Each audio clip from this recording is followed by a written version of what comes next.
লালন ফকির আসলে কি মুসলমান ছিল নাকি হিন্দু নাকি খ্রিস্টান আসলে কেউ জানে না। বাংলাদেশের বিখ্যাত কিছু আলেমগণ লালন ফকির সম্বন্ধে কি বলছে, চলুন আমরা ভিডিওটি দেখি। ইসলামের শত্রু কওমি মাদ্রাসা, দ্বিতীয় শত্রু আলিয়া মাদ্রাসা। এখান থেকে পাশ করে লালনকে চেনার ক্ষমতা রাখে না। যেই মুর্শিদ সেই রাসূল, ইহাতে নাই কোনো ভুল, খোদাও সে হয়। দ্যাট থেকে মুন্সি ওটা খুঁজে পাচ্ছে না। অর্থাৎ ও ধর্ম ব্যবসা নিয়ে ব্যস্ত, ও নামাজ মানে লেখাপড়া শিখছে। খাবে কি? এই খাবে কির দল ধর্ম বোঝে না, ও খাবে কি ওইটাই বোঝে। নামাজ পড়ায় বেতন নিলে কাফের হয়, যে দেয় সেও কাফের হয়। কাফের কি মুসলমান? কাফের সঙ্গে কাফের ওলামেলা কোনো ধর্ম নাই। এখন উম্মত হতে গেলে প্রথম 5 কলেমা জানতে হবে। 4 কলেমা, কলেমা তৈয়ব, কলেমা শাহাদাত, কলেমা তাওহীদ, কলেমা তামজিদ। এই 4 কলেমা প্রকাশ, 1 কলেমা গোপন। বর্তমানে যে তাবলিগ জামাত সৃষ্টি হয়েছে, এই তাবলিগ জামাতরাও 5ম কলেমা জানে না। তাহলে পূর্ণ মুসলমান না, প্রমাণ হয়ে গেল। নামাজও কোরআনে নাই। লালনের মতবাদ জানার আগে আমাদেরকে আগে বুঝতে হবে লালন আসলে কি। গাঁজার আসর জমে, এদেশের সবচেয়ে বড় গাঁজাখোর ছিল বোধহয় লালন। লালন স্যার নামে সেতু হলো কেন? কুষ্টিয়ার পাকশি সেতু হবে। বাড়ির পাশে লালন স্যার মাজার। লালন একাডেমির পরিচালক ডক্টর চৌধুরী তার বাংলাদেশের বাউল বইতে বলতেছেন যে যদি কেউ বলে যে যার ধর্ম পালন করুক, সবাই তো আল্লাহকেই চায়। এই কথাগুলো প্রচার করে গেছে লালন। কে? লালন। ঐতিহাসিকরা এখনো সিদ্ধান্তে পৌঁছতে পারেনি লালন কি হিন্দু ছিল না মুসলমান ছিল। সুফিবাদ কি? সুফিবাদের সাথে আহলে সুন্নাত ওয়াল জামাতের সম্পর্ক কি? লালন ও বাউলরা কোন ধরনের সুফিবাদ দাবি করে? গাজা বলে কোনো ওয়ার্ড নাই। সিদ্ধির পাতা, গাছের পাতা, আল্লাহর সৃষ্টি, পাগলরা খায়। আসলে সাধু সঙ্গ নয়, হলো নারী সঙ্গ। সারাদিন গান বাজনা হই হই করে, রাত হলে আলো নিভে যায়, তারপর কি করে বুঝে নিতে হবে। এরা যাবে এই সিদ্ধান্ত কার? যদি কেউ বলে যে যার ধর্ম পালন করুক, সবাই তো আল্লাহকেই চায়। এই কথাগুলো প্রচার করে গেছে লালন। কে? লালন। ঐতিহাসিকরা এখনো সিদ্ধান্তে পৌঁছতে পারেনি লালন কি হিন্দু ছিল না মুসলমান ছিল। এটা একটা বিতর্কিত বিষয়। মানে সে ছিল একটা সন্ন্যাসী, একটা ধর্ম, সে লালন একটা ধর্ম বের করে গেছে। মানে যত আকাম কুকাম ওর ধর্মে, লালনের ধর্মে, এগুলো বৈধ কাজ। বুঝলেন? নাউজুবিল্লাহ বলেন। তো সে ওগুলো প্রচার করে গেছে যে যে ধর্ম পালন করুক সে তো আল্লাহকেই চায় না। লালন স্যার নামে সেতু হলো কেন? কুষ্টিয়ার পাকশি সেতু হবে। আমার টাকাও সেখানে আছে। লালন সাহাব আর কে? হিন্দু কি মুসলমান আমি নিজেই জানি না। কার নামে আমার সেতু হবে? মানে কারো বাপের টাকা নাকি? এটা আমার টাকা। নিজের বাপের টাকা দান করে লালন শাহ সেতু করতে হবে। সাবধান থাকুন। ও বাদশাহ শাহজাহান, টাকার জবাব দিতে হবে। স্ত্রী মারা গেছে, কবর দিয়ে রেখে আসেন বেটা। 8 কোটি টাকা দিয়ে স্ত্রীর কবর মানান মানে 20,000 লোক 22 বছর কাজ করে। কি দেখাতে চাচ্ছেন আপনি? ভাবছেন কি? কয়দিন সময়? সেই দিন আর বেশি দেরি নেই। যেই দিন অক্ষরে অক্ষরে বুঝাতে হবে টাকা কার, এসব টাকা কার। আশ্চর্য! কেন হবে ব্যক্তির নামে বিমানবন্দর? কেন হবে ব্যক্তির নামে সেতু? কেন হবে এসব অন্যায় যেখানে সেখানে? আমরা লালনের মযহাব নিয়ে কিছু কথা বলি। লালনের জন্ম হলো 1774 সালে, মৃত্যু হলো 1890 সালে। বেশ দিন না তো, এটা 2000 কত 15 হিসাব করে নেন, 1-1.5 বছর আগের মানুষ। এদের বাউল মতবাদ মূলত সহজিয়া বৈষ্ণব মতবাদ থেকে এসেছে। এরা হলো ইসলামের দুশ্মন। কুষ্টিয়া সেউড়িয়া হলো এদের মার্কাজ। এখানেই আছে লালনের কবর। বাউল গবেষক, অন্যদের কথা বলা ঠিক হবে না, বাউল গবেষক এবং লালন একাডেমির প্রতিষ্ঠাতা পরিচালক ডক্টর আনোয়ারুল করিম এ বিষয়ে তার বাংলাদেশের বাউল সমাজ, সাহিত্য ও সঙ্গীত বইয়ে যা বলছেন সেটি আমাদের বড় দলিল হওয়া উচিত। তিনি লিখছেন, ফিলিস্তিনে বাল নামক প্রজনন দেবতার এরা অনুসারী। আমাদের ছেলেরা নহর বইতে বাংলা বাক্য আছে না? বাংলা বাক্য দেখছো না তোমরা? সবাই মুখস্থ এটা। এই বাল একটা দেবতা, যারা আমাদের সিরাজ রসুল পড়েছে তারা বাল খুঁজে পেয়েছে দিন। এই বাল আর বাক্য দুই দেবতা। এই বালের অপভ্রংশ নাম হয়েছে বাংলাদেশে বাউল। এটা কিন্তু আমার কথা না, একেবারে লালন একাডেমির প্রতিষ্ঠাতা পরিচালক যিনি, এটা তারই বক্তব্য। ডক্টর আনোয়ারুল করিম তার লিখিত বইয়ের নাম বললাম, সেখানে তিনি এটা বলছেন। আমি সেখান থেকে সংক্ষেপ করে বলি।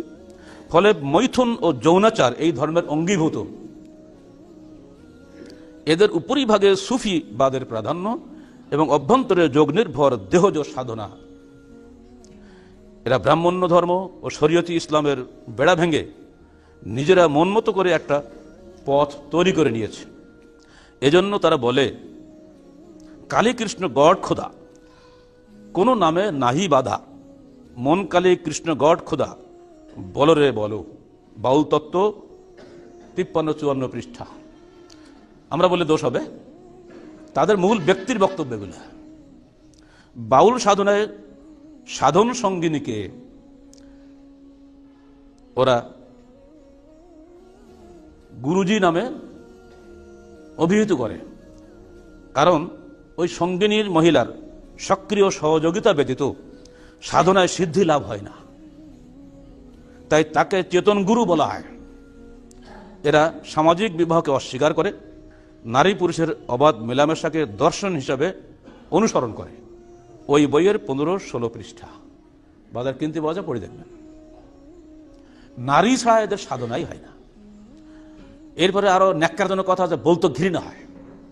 পুরুষের শুক্র, নারীর রজ, মল ও মূত্র, এগুলো খেলে তাদের শরীর নিরোগ থাকে, ডাক্তার লাগে না। এগুলো এই 4টে জিনিস একত্রে মিলিয়ে তার নাম দিয়েছে প্রেম ভাজা। এই ভাজা খাওয়ার জন্য ওরা ওরস করে, তার নাম দিয়েছে সাধু সঙ্গ। আসলে সাধু সঙ্গ নয়, হলো নারী সঙ্গ। সারাদিন গান বাজনা হই হই করে, রাত হলে আলো নিভে যায়, তারপর কি করে বুঝে নিতে হবে। 1986 সালের মার্চ মাসে কুষ্টিয়া ইসলামিক ইউনিভার্সিটি একজন প্রফেসর যখন ওখানে গিয়ে ইসলামের দাওয়াত দেন এবং কোরআন তেলাওয়াত করেন, এতে নাখোশ হয়ে তারা প্রশাসনের কাছে একটা অভিযোগপত্র লিখিতভাবে দায়ের করে। সেখানে তারা যে কথাটা বলেছে সেই কথাটি আমরা তুলে ধরি, বুঝতে পারবেন। আমরা বাউল, আমাদের ধর্ম আলাদা, আমরা না মুসলিম না হিন্দু, আমাদের নবী শাহজি লালন শাহ, শুনছেন তো নাকি?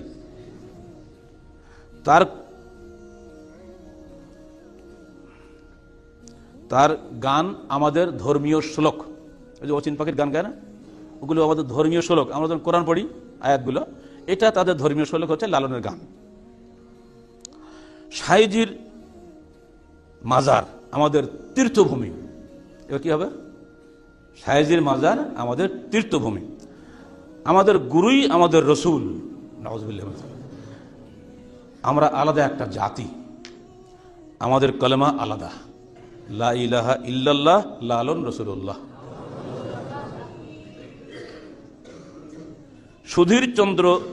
সুধীর চক্রবর্তী লেখা এই বইটা, ব্রাত্য লোকায়ত নাম লালন, দ্বিতীয় সংস্করণ 1998 সাল, পৃষ্ঠা 4 থেকে 95। এটাকে হিন্দু লেখা বই, সুধীর চক্রবর্তী লেখা বই থেকে শুনিয়ে দিলাম, কারণ আমরা কখনো লালনের মাজারে যাইনি তো।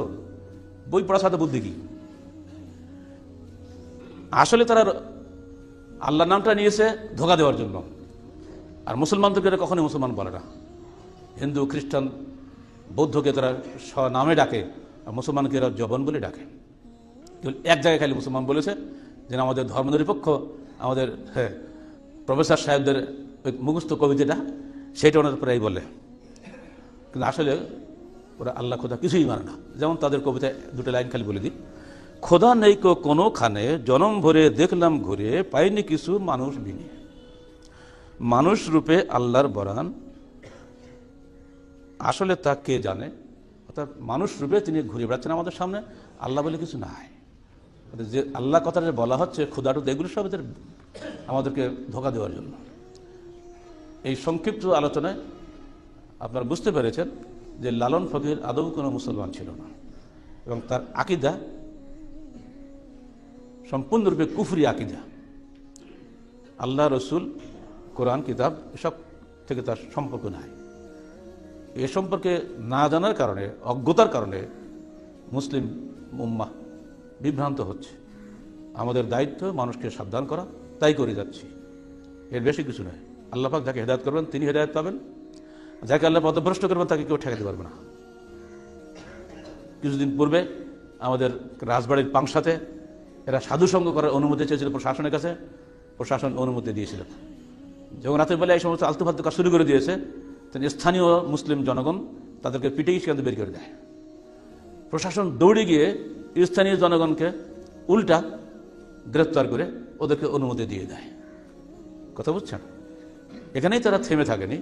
ঢাকা এয়ারপোর্টের সামনে লালনের ভাস্কর্য স্থাপনের দাবি করা হয়। ভাস্কর্য যখন তৈরি করতে যাচ্ছে সরকারের পক্ষ থেকে, তখন স্থানীয় আলেম ওলামায়ের বাধা দিলে সেটা বন্ধ করা হয়। আবারও দাবি উঠতেছে সেখানে কিছু করতে হবে। এত একটা মহামানুষ, তার নাম কিছু না করলে কি হয়? যাকে বিদেশি লোকেরা ঢাকা এয়ারপোর্টে নেমেই আগে লালনের চেহারা দেখে বোঝে এদেশের মানুষ কতই না ভালো, কতই না সুন্দর, তারা লালনের ভক্ত। কিছু সংখ্যক সেকুলার নামধারী, উদার নামধারী, মুক্তমনা নামধারী, মুসলিম আরবি নামে নামাঙ্কিত কিছু সংখ্যক কুফরি দর্শনের অনুসারী ব্যক্তি প্রশাসনের ভিতরে ঘাত মেরে থেকে প্রশাসনকে সবসময় বিপথে নিয়ে যাওয়ার চেষ্টা করে। অথচ মুসলিম উম্মার ট্যাক্সের পয়সায় দেশ চলে, প্রশাসন চলে, আর তাদেরই টাকা ব্যয় হচ্ছে এই সমস্ত কুফরি কাজ। আমরা উম্মতকে সাবধান করছি, এদের লিখিত বই পড়ে আর অচিন পাখির গান গিয়ে যেন আপনারা হারিয়ে যাবেন না। আমরা অচিন পাখির ইবাদত করি না, আমরা পরিচিত আল্লাহর ইবাদত করি। আল্লাহ আছেন বলে দৃঢ় বিশ্বাস রাখি। আল্লাহকে ডাকলে আল্লাহ কথা শোনেন, আমরা চোখে দেখতে পাই। নবী রসুলদের হাতে এর বহু প্রমাণ আমরা দেখেছি, এ যুগেও আমরা দেখতে পাই। বিপদে আপদে আমরা আল্লাহকে ডাকি। যদি আল্লাহ অচিন হইতেন আমরা আল্লাহকে ডাকতাম না। আল্লাহ যদি কোনো ক্ষমতায় না থাকতো আমরা আল্লাহকে ডাকতাম না। আমরা দেখতে পাচ্ছি, আমি একটা বড় ডাক্তার হওয়া সত্ত্বেও আমার অজান্তেই আল্লাহ আমার রূহ কবজ করে দিচ্ছেন, এটা ওষুধ খাওয়ার সময় দিচ্ছেন না। আমি একজন যুবক ছেলে দাঁড়িয়ে আছি, হঠাৎ আমার রূহ বন্ধ হয়ে যাচ্ছে, কারোরই কোনো ক্ষমতা নাই আমাকে ঠেকিয়ে রাখার। অথচ স্টিফেন হকিংস এই যুগে আইনস্টাইন বলে খ্যাত, পড়ে আছে যে 62 না 63 সাল থেকে, 21 বছর বয়স থেকে এখন 74 বছর তার বয়স। এতই ডাক্তার কবিরাজ পাশে লেগে আছে, ও স্বাস্থ্য আর ভালো হয় না, ও মরেও না। আর বলে আল্লাহ বলে কিছু নাই, পরকাল বলেও কিছু নাই। এত মহা জ্ঞানী কিন্তু আল্লাহকে চেনেনি। অতএব আল্লাহর হাতেই সব কিছু। ইন্নাল্লাহ আলা কুল্লি শাইইন কাদির, আল্লাহর সকল ব্যাপারে ক্ষমতাশালী। এই বিশ্বাস নিয়েই আমরা আল্লাহর ইবাদত করি। এই বিশ্বাসের বিরোধী যা কিছুই হবে সব কিছু এক কথায় কুফরি। আল্লাহ পাকের স্পষ্ট নির্দেশ, ওয়ালাকাদ বাআসনা ফি কুল্লি উম্মাতিন রাসূলান আন ইবুদুল্লাহ ওয়াজতানিবুত তাগুত।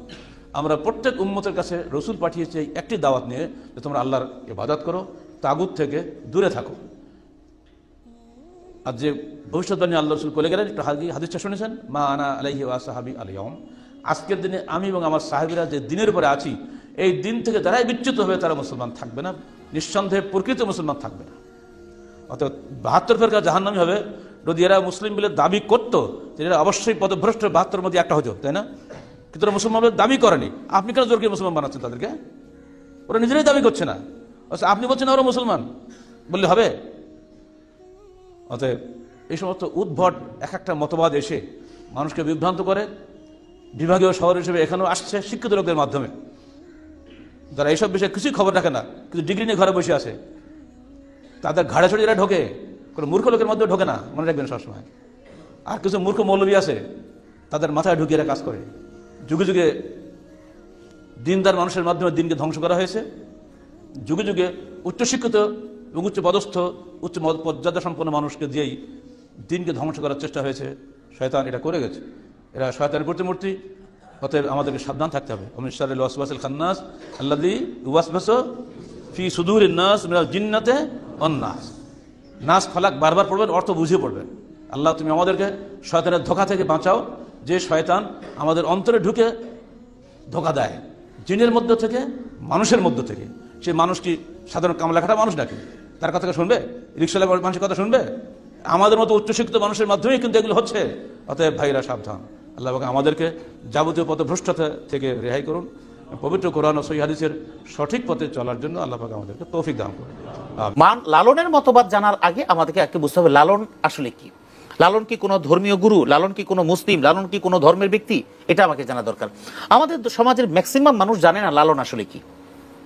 আসলে লালন এই নামের মধ্যে হিন্দু মুসলিম পার্থক্য করার কোনো সুযোগ নেই। লালনের একটাই মাত্র স্কেচ আছে পৃথিবীতে, পৃথিবী বলতে আমাদের এই পাক ভারতে বিভিন্ন জাদুঘরে আছে। ওই স্কেচটা, সেটা একমাত্র একটাই শুধু আঁকা হয়েছিল, সেটা রবীন্দ্রনাথ ঠাকুরের ভাই। সেটা হলো তিনি পদ্মা নদীর বোটের মধ্যে পার হচ্ছিলেন, সেখানে বসে তিনি স্কেচটা এঁকেছিলেন। ওই একটাই স্কেচই এখনো পর্যন্ত লালনের আছে। কারণ লালন এখন থেকে ঠিক 118 বছর আগে মারা যান। 1772 সালে তার জন্ম এবং 1890-91 এইরকম সালের দিকে তার মৃত্যু, অর্থাৎ 118 বছর আগের কথা। এই লালন মূলত জন্মগ্রহণ করে হিন্দু পরিবারে, কায়স্থ পরিবারে, একদম প্রতিষ্ঠিত। তো কায়স্থ পরিবারে জন্মগ্রহণ করা হিন্দু, এরপরে যখন নাকি তার বেড়ে ওঠা, এরপরে যখন কিছুদিন পরে অর্থাৎ অল্প বয়সেই বাবাহারা হওয়ার কারণে তার মা এবং এই লালন এই দুজনে একেবারে নিতান্ত গরিব। কুষ্টিয়ার এখন যে সেউরিয়া, এই সেউরিয়ার পাশে তখন ছিল বৃহত্তর ভারতবর্ষের নদিয়া উপজেলা দিনাজপুর, ওই কেন্দ্রিক মহকুমার অন্তর্ভুক্ত ছিল। তো ওখানে জন্মগ্রহণ করার পর বাবা মারা যাওয়ার কারণে অনাথ একটা ছেলে, তার এমনি অর্থনৈতিকভাবে সচ্ছলতা নাই, লেখাপড়া হয়নি। ছোটবেলা থেকে কিছু মানুষ থাকে না, গান বাজনার প্রতি আকর্ষণ, কারো খেলার প্রতি আকর্ষণ, এটা কিন্তু ফিতরাত, জন্মগত। লালনের সেই জন্মগতভাবে গান বাজনার প্রতি আকর্ষণ। তো পার্শ্ববর্তী সবই তো ছিল হিন্দু, কুষ্টিয়ার এখনকার যে সেউরিয়া আশেপাশে যে জায়গাগুলো আছে, তো এই জায়গায় হিন্দু মানুষ ছিল বেশি, যেখানে কীর্তন হতো, আরো বিভিন্ন গান বাজনা হতো। লালন ওখানেই যেত, সেখান থেকে লালন ফকির, হ্যাঁ, সেখান থেকেই এই গান বাজনার প্রতি আগ্রহ। এক পর্যায়ে মানে যখন তার মানে আগের দিনে মানুষ তো খুব অল্প বয়সে বিয়ে করতো, ছেলেদের বয়স মোটামুটি 15-16 হয়ে গেলে, মেয়েদের বয়স 8-9 বছর হয়ে গেলে কিন্তু বিয়ে হয়ে যেত। তো ওই বয়সে তার বিয়ে শাদী হয়ে গেছে, সুতরাং ঘরে একজন মা আর স্ত্রী। কিন্তু লালন তো আসলে কোনো কাজও জানে না, কোনো কাজও করে না, আর লেখাপড়াও জানে না, ওই গান বাজনা যেটার মধ্যে কষ্টবিষ্ট করে পড়ে। সময়ের ব্যবধানে কিছুদিন পর যৌবন কালটা যখন, ওই সময় বিয়ে করার কিছুদিন পরই এরপর এক সময় ওখানকার কিছু হিন্দু ধর্মাবলম্বী, বৈষ্ণব, আরো বাউল টাউল গান গাছ, তারা তীর্থযাত্রার জন্য ভারতের গঙ্গারামপুরে সেখানে গঙ্গা স্নানের জন্য যায়। দীর্ঘ পথ পাড়ি দিয়েছে, গরুর গাড়ি ছাড়া তো আর নাই, গরুর গাড়িতে তো শুধুমাত্র জমিদাররা উঠতো, অন্য কেউ উঠতো না, এবং এটা কিন্তু ব্রিটিশ শাসনামলের কথা বলছি। জি। তো সেই সময় ওখানে গিয়েছে, গঙ্গা স্নান করে ফিরে আসার পর, আমি খুব দ্রুত বলছি এবং অল্প সময় সংক্ষিপ্তভাবে বলছি। তো এরপরে যখন ফিরে আসতেছিল, তীর্থযাত্রা থেকে ফিরে আসার সময় সেখানে আগে এই যে বসন্ত রোগ, যেটা এই বসন্তটা কিন্তু খুব ভয়াবহ রোগ ছিল, ওটা গুটি বসন্ত হতো, মানুষের শরীরে পচন ধরে যেত, এবং অনেক মানুষের শরীরে এই পচন ধরার কারণে কলাপাতার মধ্যে শুয়ে রাখা হতো, এবং সেটা কাপড়ের সাথে ওই চামড়াটা খসে খসে পড়তো। লালনের অবস্থাটা এমন হয়েছে যে গুটি বসন্ত হওয়ার কারণে, তখন গুটি বসন্তের কারণে এক পর্যায়ে তার একটা চোখ অন্ধ হয়ে যায়, এবং তার নিদারুণ অবস্থা দেখে ওই সঙ্গী সাথীরা তাকে আর ফিরত আনার মতো অবস্থা ছিল না, এক পর্যায়ে মরার মতো পড়ে আছে, এবং সবাই মনে করেছে মারা গেছে। এই মারা গেছে চিন্তা করে ওই লালনকে সেখানে একটা নদীর মধ্যে কোনো একটা গাছ বা কোনো কিছুর মধ্যে রেখে ভাসায় দিয়ে ওরা চলে আসছে। ওখান থেকে যখন বাড়িতে চলে আসছে, আসার পরে বলছে লালন মারা গেছে, এইরকম গুটি বসন্তের কারণে মারা গেছে। আর ওই সময় তো যোগাযোগের কোনো ব্যবস্থা নেই, স্বাভাবিক কারণে লালনের মা এবং তার স্ত্রী এবং স্থানীয় হিন্দু সমাজপতিরা যারা, তারা অন্ত্যেষ্টিক্রিয়া করার জন্য যা যা ব্যবস্থা হিন্দু ধর্মাবলম্বী সেটা সব সম্পন্ন করে ফেলেছে। এরপরে ওদিকে লালন ওইভাবেই নদীর মধ্যে ভাসমান অবস্থায়, হয়তো একদিন বা 2 দিন যেটাই হোক, ওই অবস্থার মধ্যে ওই সময় তো নদী কেন্দ্রিক মানুষের জীবনযাপন ছিল, কলসি ভরা, পানি ধোয়া, কাপড় ধোয়া এবং ভাত রান্না করা সবই নদীর পানি থেকে হয়েছে। তো মানুষ নদীর কিনারে এসেছে, নদীর কিনারে এসে বিশেষ করে একজন মুসলিম মহিলা, সে কলসি ভরতে এসে দেখে একটা মানুষ পা নড়তেছে, তখন কাছে গিয়েছে, লোকজনকে ডেকেছে, ডাকার পরে দেখে যে যুবকটা জীবিত আছে, ধরাধরি করে ওই মহিলার বাড়িতে রয়েছে, মহিলাটা মুসলিম। তো ওই মহিলার বাড়িতে নেওয়ার কারণে অল্প বয়সী একটা ছেলে, তখন তাকে সুস্থ করার জন্য তার সেবা শুশ্রূষা করেছে। সেবা শুশ্রূষা পেয়ে একটু সুস্থ হওয়ার কিছুদিন পরে সে তার গ্রামে ফিরে এসেছে। ফিরে আসার এই খবরটা যখন ছড়িয়ে পড়েছে, ছড়িয়ে পড়ার পরে মানুষ তো স্বাভাবিক, মৃত মানুষ ফিরে আসছে, এটা তো ইদানিংও আমাদের সমাজে মাঝে মাঝে হয়, দুর্ঘটনা মারা গেছে, অনেকদিন পরে ফিরে আসছে। তো এরকম হওয়ার পরে স্বাভাবিক সমস্ত মানুষ একসাথে হয়ে গেছে, হিন্দু সমাজপতিরা বাধা হয়ে দাঁড়িয়েছে যে না, লালনকে নজনা কোথায় ছিল খোঁজখবর নিয়ে গেছে, অমুক জায়গায় এভাবে বেড়ে উঠেছে, মুসলিমের ঘরের জল পান করেছে। এই এক কারণেই তাকে আর ওই গ্রামে ঢুকতে দেওয়া হয়নি। তার স্ত্রী চেয়েছিল লালনের সাথে ঘর সংসার ত্যাগ করে বেরিয়ে যাবে, সমাজ তাকে দেয়নি। বাধ্য হয়ে সেই লালন সেখান থেকে সেউরিয়া, এখন যেখানে তার কবর বা কুষ্টিয়ার এখানে আছে, এই জায়গায় সিরাজ শাহী ছিল যে তার গুরু, সেখানে চলে আসে, কিছুদিন তার কাছে গান গুণ শিখেছে। এরপরে নিজেকে ধ্যানমগ্ন রাখার জন্য, যেটা সুফিজমের সাথে মিলে, ধ্যানমগ্ন রাখার জন্য ওই গ্রামের একটা জঙ্গলে, একেবারে গহীন জঙ্গলে নিজেকে, যেটাকে সুফিবাদের ভাষায় বলে চিল্লাকাশি, সেখানে ছিল, এবং সেখানে কোনো দিন জঙ্গল থেকে বের হতো না। আশেপাশের মানুষজন সবাই যখন খোঁজ খবর বলে, কারণ নিজের জন্মস্থান থেকে একটু দূরে, মানুষজন জমা হতে থাকলো, এমন একজন সুফি এসে, এমন একজন নিয়ে আসছে, এই সব কিছু কারণে মানুষ তার ভক্ত হতে শুরু করলো।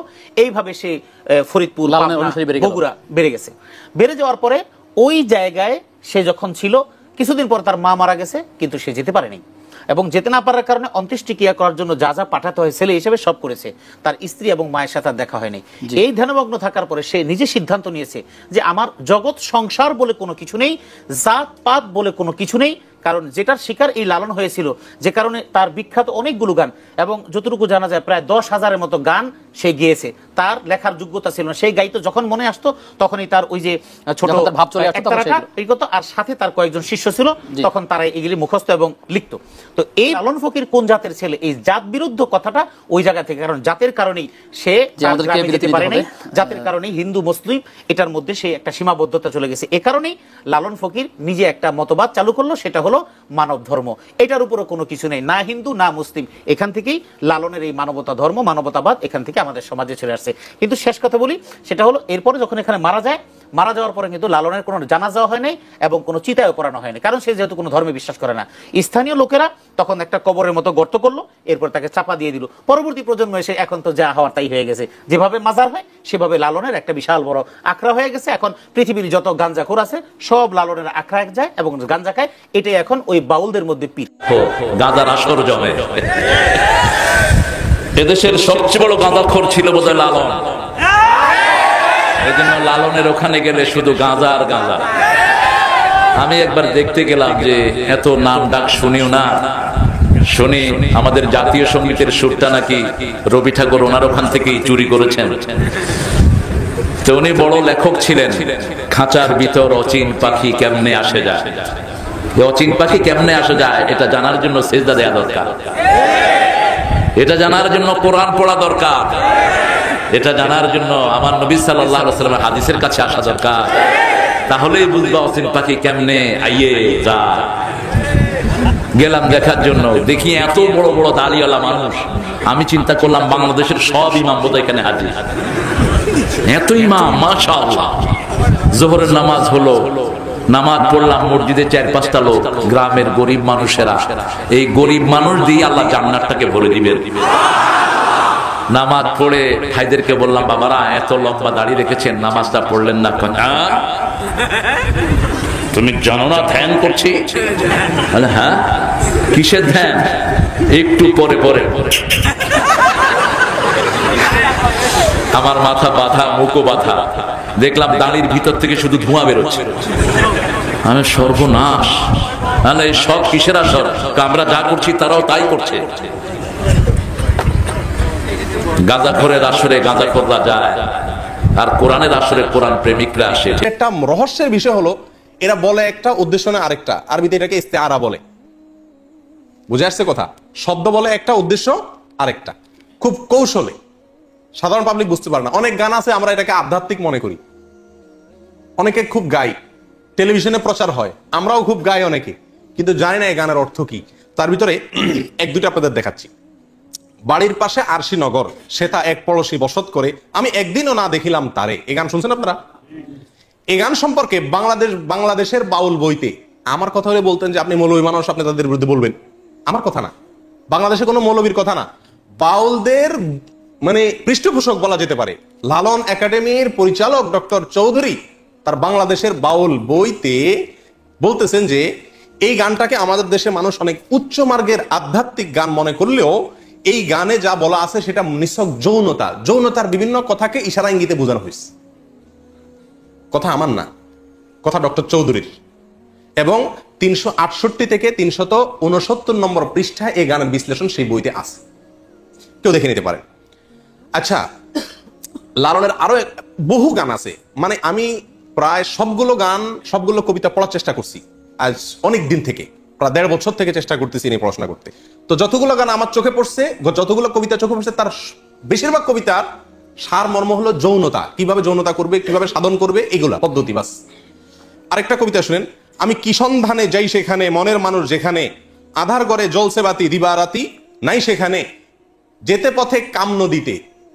যারা বাংলা বুঝেন তাদেরকে ব্যাখ্যা করার দরকার নাই, কাম শব্দের অর্থ জানেন আপনারা শুদ্ধ বাংলায়? যেতে পথে কাম নদীতে, পানি দিতে ত্রিবেণী, কত ধনির ধারা যাচ্ছে মারা, পইড়ে নদীর তোর তুফানে, রসিক যারা চতুর তারাই নদীর ধারা চিনে, উজান্তরি যাচ্ছে বে তারাই স্বরূপ সাধন জানে। মনে হয়েছে নদীর ঢেউটা বলা হচ্ছে, জি না। বিশ্বাস করেন এমন কিছু ব্যাখ্যা আছে এই সমস্ত গানের যেগুলো আমি আপনাদের সামনে খুলে বলতে পারবো না, আপনাদেরকে বুঝে নিতে হবে।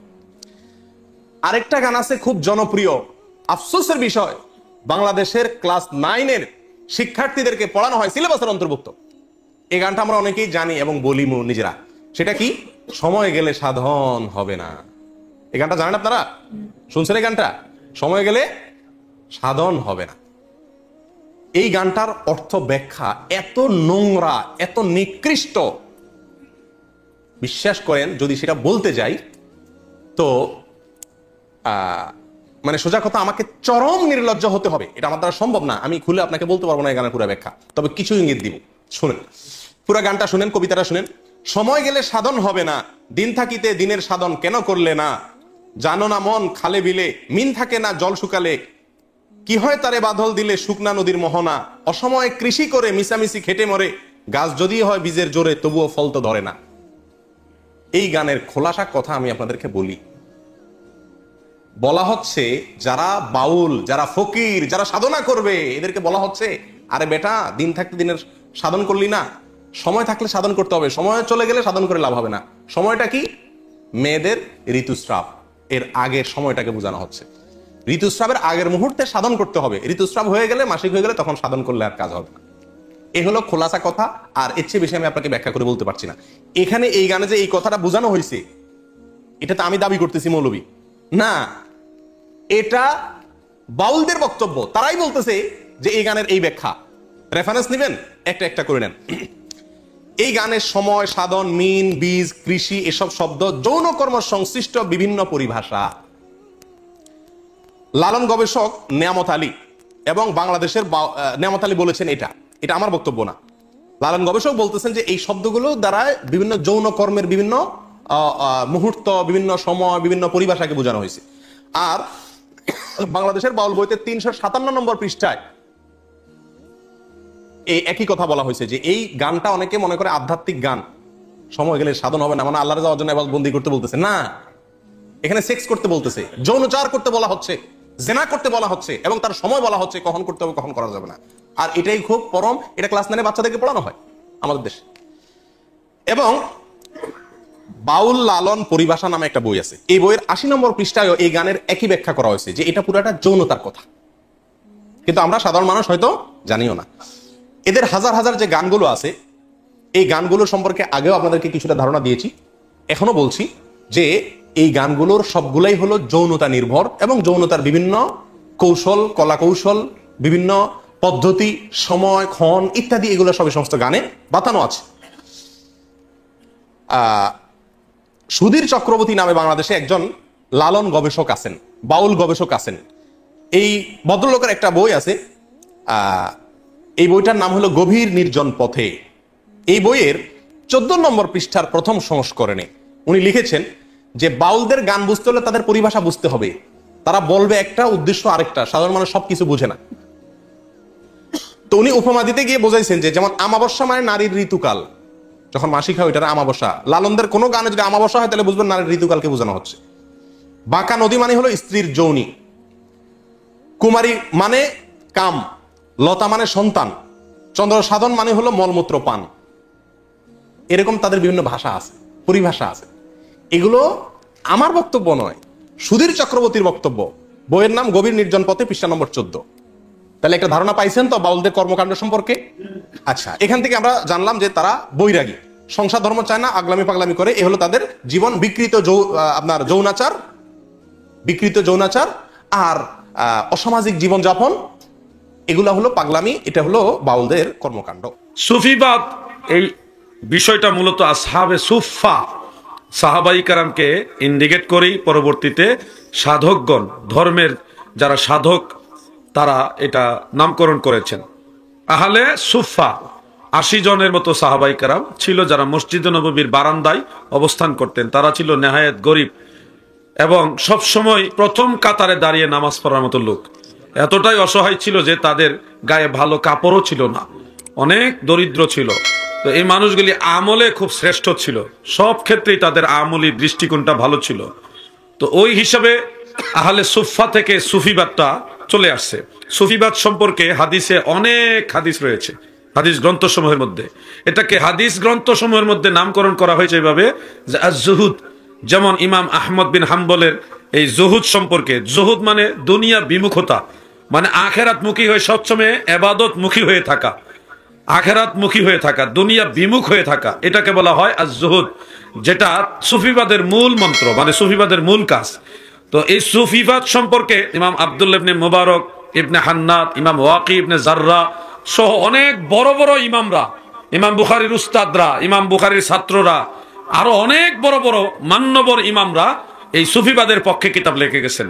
যেমন ইমাম গাজ্জালি রহমাতুল্লাহ আলাই ইহয়া উলুমুদ্দিন, এটাও সুফিবাদের সমর্থিত কিতাব। কিমে সাআদাত, মাকতুবাত ইমামে রব্বানি, এই কিতাবগুলি হলো সুফিবাদের কিতাব।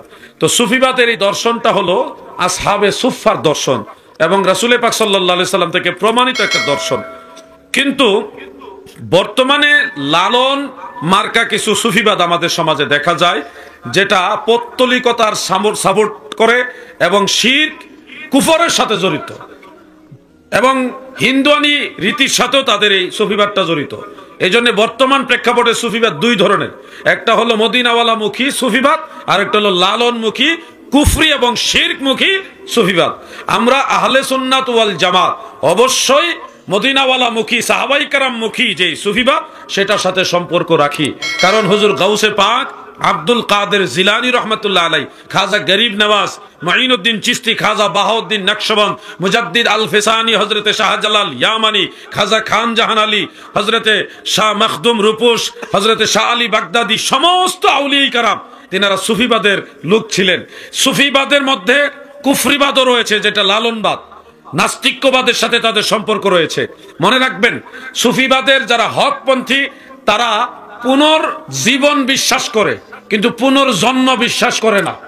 আর যারা লালন মার্কা সুফিবাদ তারা পুনর্জন্ম বিশ্বাস করে, অথচ এটা হিন্দুদের রীতি, হিন্দুদের বিশ্বাস। সুফিবাদ কখনো ওই যে সাহাবায়ে কেরামকে গালাগালি সাপোর্ট করে না। গাউসে পাক এটা নিষেধ করে গেছেন, মুজাদ্দিদ আল ফিসানি নিষেধ করে গেছেন, ইমাম কাজী ইয়াস, ইমাম মালিক, ওনারা সবাই নিষেধ করে গেছেন। কিন্তু যারা লালন মার্কা সুফিবাদে কুফরি এবং শিরক শিয়াবাদের সাথে মিশ্রিত সুফিবাদের সাথে জড়িত, এরা সাহাবায়ে কেরামকে গালাগালি করে। সুফিবাদের মধ্যে অসংখ্য কুফরি রয়েছে, যেটা লালন মার্কা, আর যেটা সাহাবায়ে কেরামের আদর্শে সুফিবাদ, ওটা হলো আহলে সুন্নাত ওয়াল জামাতের সাথে সম্পৃক্ত।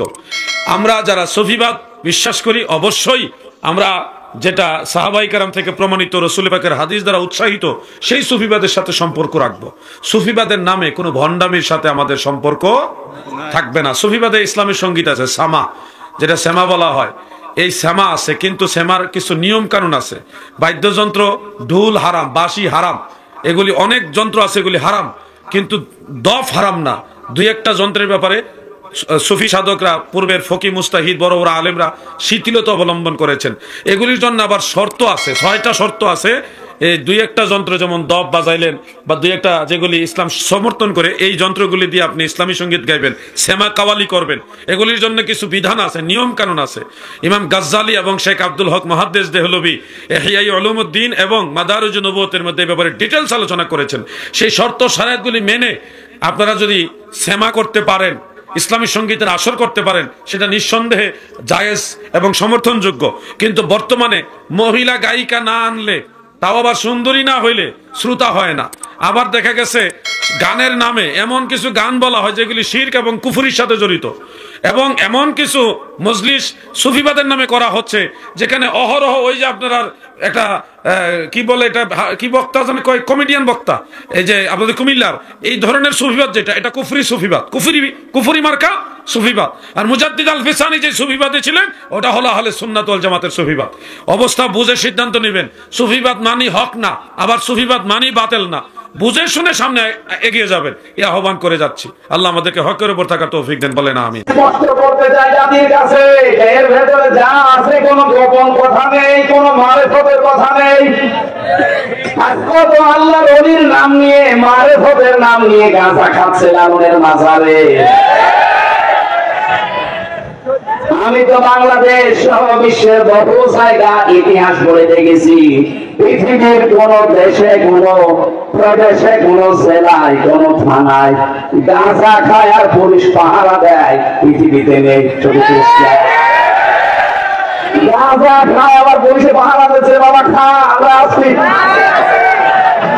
আমার আফসোস, আমার জেলাটার জন্য প্রকাশ্য গোনা চলছে, বিশেষ করে শিরিক। মানুষ বেশিরভাগ যে লালনের মাজারে সেজদা দিচ্ছে। কোন বনার কারণে যে আল্লাহ গজব আমার সেরা দিল, আমার মনে হয় যে দুজন আল্লাহ বলেছিল হানি পারিনি, আল্লাহর অনুযায়ী কারণে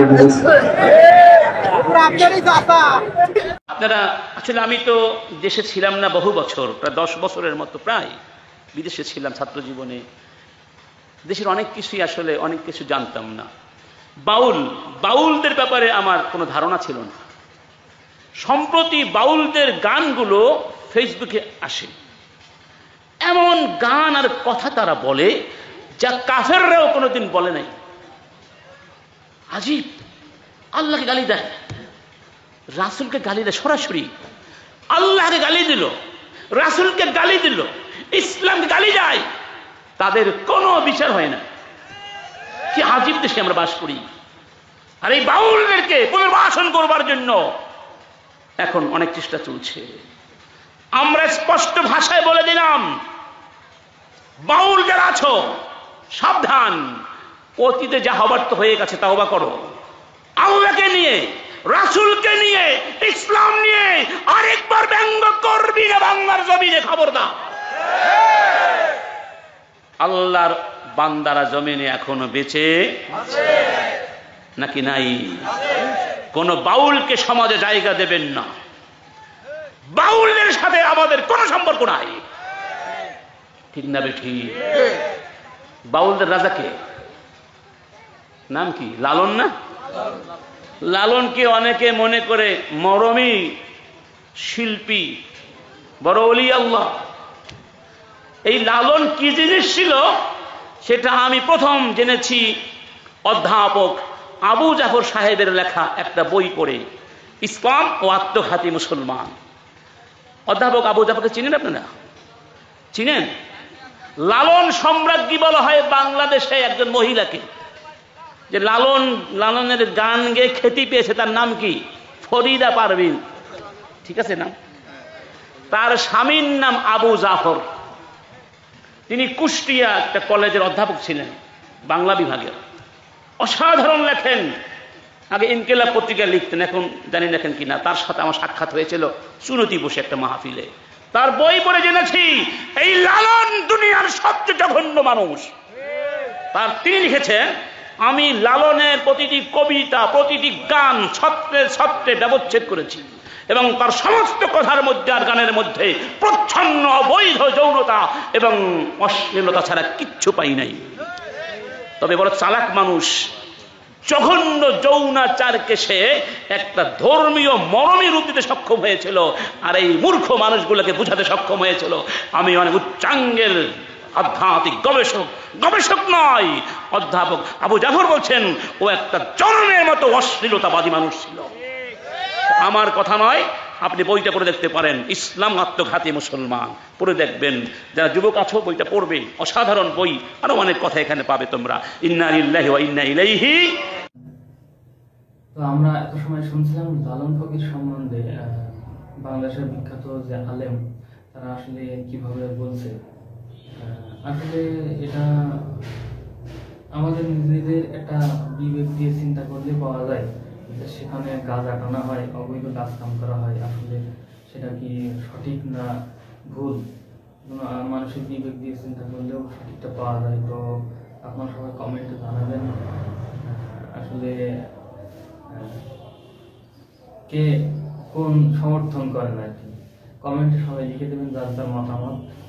তো এই চ্যানেলের উদ্দেশ্য হলো কারোর বিরুদ্ধে কোনো কিছু বলা না, সঠিকটা তুলে ধরার চেষ্টা করা হচ্ছে।